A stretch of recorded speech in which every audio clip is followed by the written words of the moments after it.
2 Samuel chapter 3. There was a long war between the house of Saul and the house of David. David grew stronger and stronger, while the house of Saul became weaker and weaker. Sons were born to David at Hebron. His firstborn was Amnon of Ahinoam of Jezreel. His second, Chileab of Abigail, the widow of Nabal of Carmel. The third, Absalom, son of Maacah, daughter of King Talmai of Geshur. The fourth, Adonijah, son of Haggith. The fifth, Shephatiah, son of Abital. And the sixth, Ithram, of David's wife Eglah. These were born to David in Hebron. While there was a war between the house of Saul and the house of David, Abner was making himself strong in the house of Saul. Now Saul had a concubine whose name was Rizpah, daughter of Aiah. And Ishbaal said to Abner, "Why have you gone into my father's concubine?" The words of Ishbaal made Abner very angry. He said, "Am I a dog's head for Judah? Today I keep showing loyalty to the house of your father Saul, to his brothers and to his friends, and have not given you into the hand of David. And yet you charge me now with a crime concerning this woman. So may God do to Abner, so may he add to it. For just what the Lord has sworn to David, that will I accomplish for him, to transfer the kingdom from the house of Saul, and set up the throne of David over Israel and over Judah, from Dan to Beersheba." And Ishbaal could not answer Abner another word, because he feared him. Abner sent messengers to David at Hebron, saying, "To whom does the land belong? Make your covenant with me, and I will give you my support to bring all Israel over to you." He said, "Good, I will make a covenant with you. But one thing I require of you. You shall never appear in my presence unless you bring Saul's daughter, Michal, when you come to see me." Then David sent messengers to Saul's son Ishbaal, saying, "Give me my wife Michal, to whom I became engaged at the price of 100 foreskins of the Philistines." Ishbaal sent and took her from her husband Paltiel, the son of Laish. But her husband went with her, weeping as he walked behind her, all the way to Bahurim. Then Abner said to him, "Go back home." So he went back. Abner sent word to the elders of Israel, saying, "For some time past you have been seeking David as king over you. Now then bring it about, for the Lord has promised David. Through my servant David I will save my people Israel from the hand of the Philistines, and from all their enemies."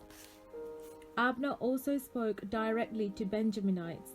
Then Abner went to tell David at Hebron all that Israel and the whole house of Benjamin were ready to do. When Abner came with 20 men to David at Hebron, David made a feast for Abner and the men who were with him. Abner said to David, "Let me go and rally all Israel to my lord the king, in order that they may make a covenant with you, and that you may reign over all that your heart desires." So David dismissed Abner, and he went away in peace. Just then the servants of David arrived with Joab from a raid, bringing much spoil with them. But Abner was not with David at Hebron, for David had dismissed him, and he had gone away in peace. When Joab and all the army that was with him came, it was told to Joab, "Abner, son of Ner, came to the king, and he has dismissed him, and he has gone away in peace." Then Joab went to the king and said, "What have you done? Abner came to you. Why did you dismiss him so that he got away? You know that Abner, son of Ner, came to deceive you, and to learn your comings and goings, and to learn all that you are doing." When Joab came out of David's presence, he sent messengers after Abner, and they brought him back from the cistern of Sirah. But David did not know about it.